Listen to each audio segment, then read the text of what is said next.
булса да гыйбадәт кылына торган нәрсәгә иләх дип әйтәләр. Әмма икенче тирәнрәк мәгънәсе бар иләхнең. Иләх нәрсә ул? Күңелләрне бәйли торган нәрсә.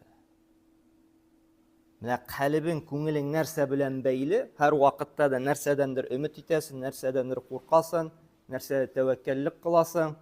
Шул була иләх. Әгәр дә синең күңелең һәр вакытта да уйлый икән, шушы берәр абзый турында, берәр акча, байлык турында, йокларга ята, ничек кенә акча табырга уяна, кая гына нәрсә хәйләләп була, нәрсә генә эшләп була икән.